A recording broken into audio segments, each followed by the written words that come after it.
Hi everyone, my name is Angelica Flores, and for today's reading workshop, I'm gonna be doing Summer by Edith Wharton, published in 1917.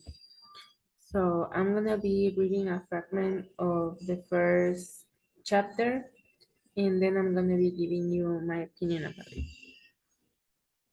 Chapter 1.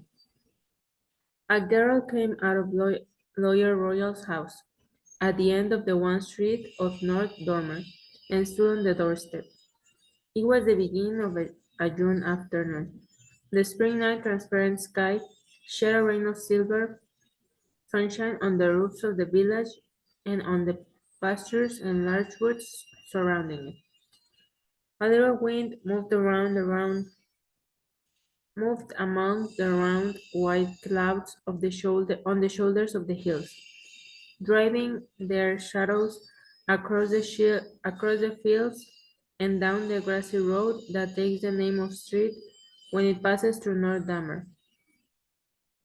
The place lies high and in the open, and lacks the lavish shade of the more protected New England villages. The clump of weeping willows about the dog pond, and the Norway spruces in front of the Hart gate cast almost the only roadside shadow between Lawyer Royal's house and the point where, at the other end of the village, the road rises above the church and skirts the black hemlock wall enclosing the cemetery. The little June wind, frisking down the street, shook the doleful fringes of the hatchard spruces, caught the straw hat of a young man just passing under them, and spun it clean across the road into the dog pond. As he ran to fish it out, the girl on Lawyer Royal's doorstep noticed that he was a stranger, that he wore city clothes, and that he was laughing with all his teeth, as the young and careless laugh at such mishaps. Her heart contracted a little, and the shrinking that sometimes came over her when she saw people with holiday faces made her draw back into the house and pretend to look for the key that she knew she had already put into her pocket. A narrow greenish mirror with a gilt eagle over it hung on the passage wall, and she looked critically at her reflection, wished for the thousandth time that she had blue eyes like Annabel Balch, the girl who sometimes came from Springfield to spend a week with old Miss Hatchard. Straightened the sunburn that over her smile, swarthy face, and turned out again into the sunshine. How I hate everything, she murmured. The young man had passed through the Hatchard gate, and she had the street to herself. North Dormer is at all times an empty place, and at 3 o'clock on a June afternoon, its few able-bodied men are off in the fields or woods, and the women indoors engaged in long-lead household drudgery. The girl walked along, swinging her key on a finger and looking about her in with the heightened attention produced by the presence of a stranger in a familiar place. What, she wondered, did North Dormer look like to people from other parts of the world? She herself had lived there since the age of 5, and had long supposed it to be a place of some importance. But about a year before, Mr. Miles, the new Episcopal clergyman at Hepburn, who drove over every other Sunday when the roads were not plowed up by hauling, to hold a service in the North Dormer church, had proposed, in a fit of missionary zeal, to take the young people down to Nettleton to hear an illustrated lecture of the Holy Land. And the dozen girls and boys who represented the future of North Dormer had been piled into a farm wagon driven over the hills to Hepburn, put into a way train, and carried to Nettleton.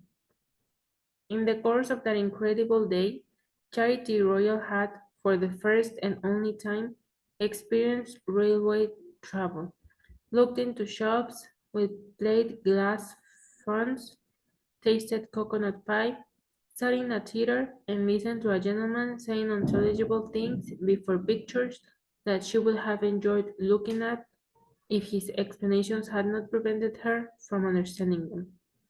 This initiation had shown her that North Dormer was a small place, and developed in her a thirst for information that her position as historian of the village library had previously failed to excite. For a month or two, she dipped feverishly and disconnectedly into the dusty volumes of the Hatchard Memorial Library. Then the impression of Nettleton began to fade, and she found it easier to take North Dormer as the norm of the universe than go on reading. The sight of the strange once more revived memories of Nettleton, and North Dormer shrank to its real size. As she looked up and down from Lawyer Royal's faded red house at one end to the white church at the other, she pitilessly took it measure. There it lay, a weather-beaten, sunburned village of the hills, abandoned of men, left apart by railway, trolley, telegraph, and all the forces that link life to life in modern communities. It had no shops, no theaters, no lectures, no business blocks, only a church that was open every other Sunday if the state of the roads permitted, and a library for which no new book had been brought for 20 years, and where the old ones molded, undistributed, undisturbed on the damp shelves. Yet Charity Royal had always been told that she ought to consider it a privilege that her lot had been cast in North Dormer. She knew that, compared to the place she had come from, North Dormer represented all the blessings of the most refined civilization. Everyone in the village had told her so ever since she had been brought there as a child. Even old Miss Hatchard had said to her on a terrible occasion in her life, "My child, you must never cease to remember that it was Mr. Royal who brought you down from the mountain." She had been brought down from the mountain, from the scarred cliff that lifted its swollen wall above the lesser slopes of Eagle Range, making a perpetual background of gloom to the lonely valley. The mountain was a good 15 miles away, but it rose so abruptly from the lower hills that it seemed almost to cast its shadow over North Dormer, and it was like a great magnet drawing the clouds and scattering them in storm across the valley. If ever in the poorest summer sky there trailed a thread of vapor over North Dormer, it drifted to the mountain as a ship drifts to a whirlpool, and was caught among the rocks, turned up and multiplied to sweep back over the village in rain and darkness. What I have heard about this book and what I have been reading and researching, um, this book is about an orphan who is left to a lawyer to take care of her. Sorry about the noise. So as I was saying, she was left to live with a lawyer in this town, but he started to make romantic and sexual advances towards her. But she fell in love with another guy. She wanted to run away, but she also wanted to be with this other guy, and she ended up getting pregnant from the younger, the man that she liked, but he decided to marry someone else.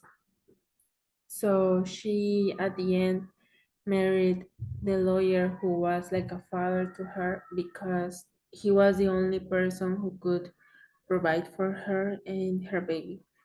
So I didn't really like the ending. I think it was like cruel and too realistic for me. I would have liked a more romantic one in which Charity would have stayed with the man that she loved.